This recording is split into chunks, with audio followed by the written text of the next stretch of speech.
그동안 제가 소개한 무협소설 영상들을 줄곧 보아온 구독자라면 무협작가들이 정형적인 무협소설의 틀을 깨고자 얼마나 절치부심했는지 알 겁니다. 작가들의 피나는 노력 끝에 탄생한 다양한 개성의 작품들 덕분에 무협의 맥이 끊기지 않고 이어져 내려왔다고 생각합니다. 오늘 소개할 무협 역시 무협의 틀을 깨고자 시도를 한 작품입니다. 건미성의 21세기 반로한동전이라는 소설인데요. 시공간 배경이 1900년대 초 조선부터 지금까지이고 무대가 중국이 아닌 한국입니다. 주인공은 120살의 노인으로 지금까지 만난 무협 주인공 중 네 번째 고령이네요. 최고령자는 천마서생의 천군악이고 2, 3위는 소림쌍괴의 147살 공명과 142살 공심입니다. 120년을 살면 죽음에 대해 담담해질까요? 아니면 더욱 두려워질까요?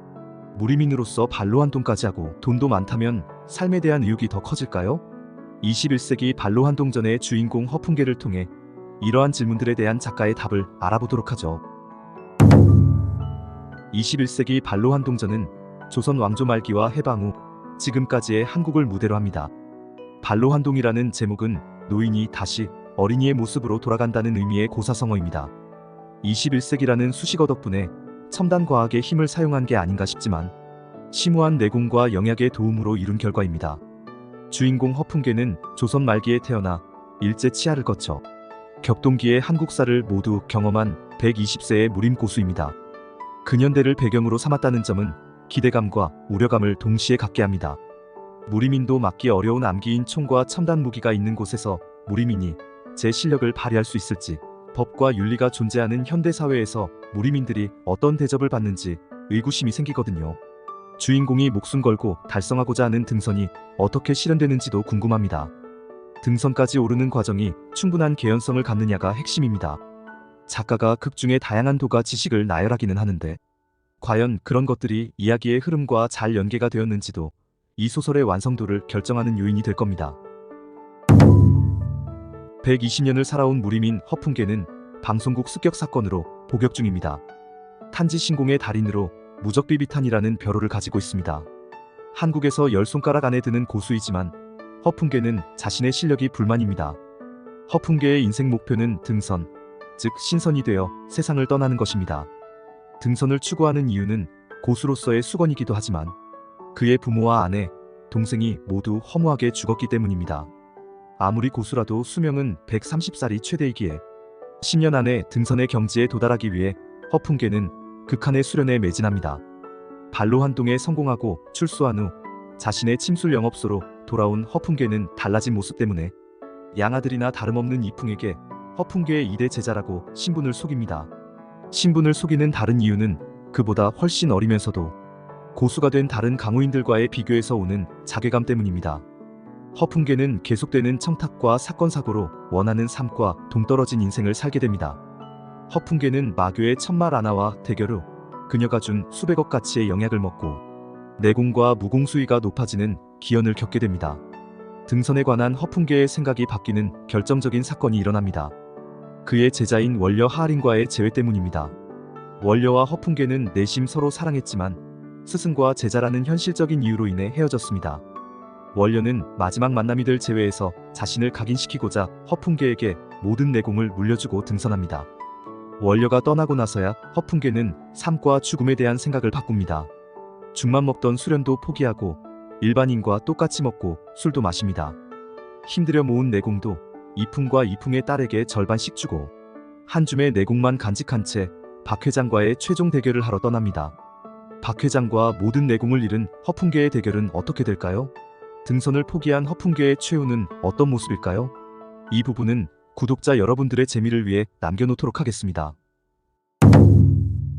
이 작품의 장점으로는 세 가지를 들 수 있습니다. 첫 번째, 독특한 설정입니다. 한국의 근현대 사회를 배경으로 주인공을 120살 노인으로 설정한 건 분명한 차별점입니다.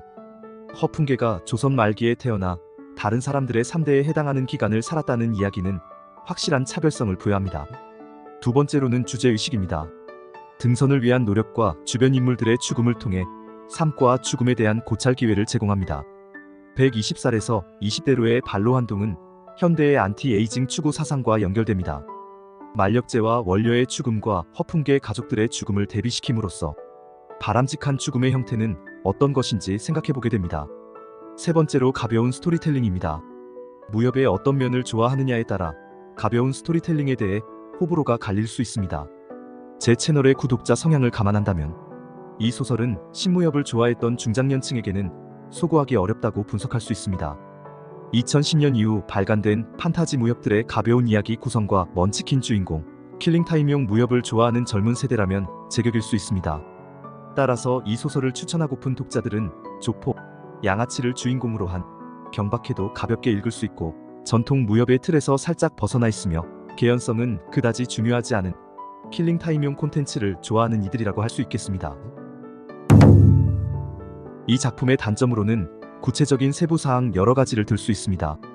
첫 번째로 장르 문학으로서의 품격 부족을 들 수 있습니다. 한마디로 경박하다는 의미입니다. 불필요한 욕설이 난무하고 문학으로서 가져야 할 품격이 부족합니다.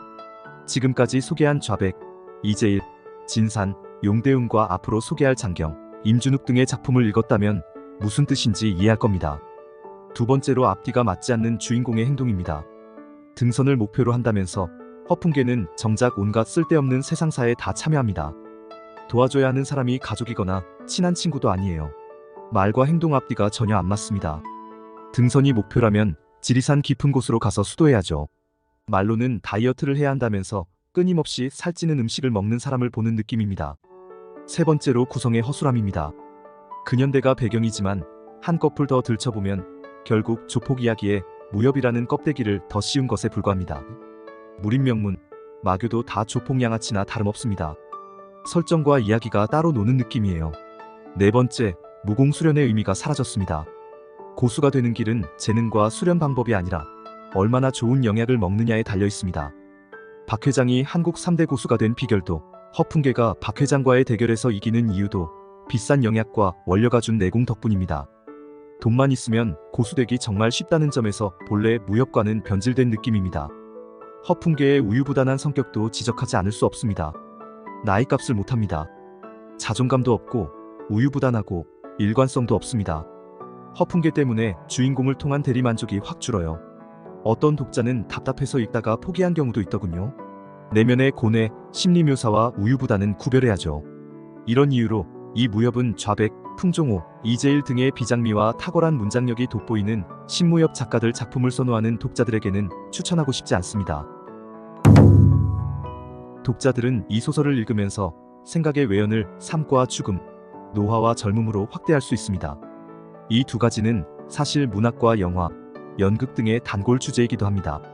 우리는 누구나 노화와 죽음에 대해서 두려움을 가지고 있습니다. 단순히 킬링타임용으로 읽고 끝날 수도 있겠지만 오래 산다는 것의 의미와 죽음이라는 현실에 대해 깊이 있게 생각해보는 건 어떨까요? 자신의 세대와 무려 100여 년이나 다른 시대를 사는 사람들과 동행하는 어려움도 읽어낼 수 있습니다. 1900년대 초기에 태어난 사람이 2020년대를 살아간다는 게 만만한 일이 아닙니다. 나이차가 10살만 되어도 사고방식이 달라 놀라는 경우가 흔한데 100년이라면 할 말이 없는 차이죠. 이런 테마가 흥미롭다면 넷플릭스 드라마 얼터드 카본 시리즈를 추천합니다. 영생을 추구하기 위해 돈과 권력을 가진 기득권이 어디까지 타락할 수 있는지를 보여주는 명작인데요. 이 작품을 보면 영생이나 영원한 젊음이라는 게 그다지 좋지만은 않다는 사실을 깨닫게 될 겁니다. 이 소설을 읽고 반로환동의 의미에 대해 다시 생각해봅니다. 반로환동이 중요한 건 1차적으로 외모와 건강이지만 더 중요한 건 내면의 변화입니다. 생각해보세요. 겉은 20대인데 내면은 70대인 인물이 바람직할까요? 그런 사람이 과연 20대 무리에서 무리 없이 생활할 수 있을까요? 불가능하다고 봅니다. 이 소설에서 가장 인상적이었고 마음에 들었던 캐릭터는 허풍계의 제자 원려였습니다. 그녀는 자신의 본성과 삶의 의미를 잘 알고 있었고 그걸로 만족했어요. 노화와 죽음에 대한 두려움도 없었습니다. 그녀가 정작 두려워한 건 사랑하는 사람에게 사랑한다는 말을 하지 못하고 자신을 각인시키지 못한 채 세상을 떠나는 것이었습니다. 그래서 원려가 허풍계에게 내공을 주고 세상을 떠나는 장면은 이 소설의 백미입니다. 소설 속 캐릭터들을 따라가면서 진정한 반로환동의 의미를 생각해보세요. 어쩌면 나의 과거와 현재, 전통과 현대, 세대와 세대 사이에서 흔들리는 나의 모습에 균형을 되찾아주는 기회가 될지도 모릅니다. 구독자 여러분들이 꿈꾸는 반로환동은 어떤 모습인가요? 이 질문과 함께 오늘 이야기를 마치겠습니다. 감사합니다.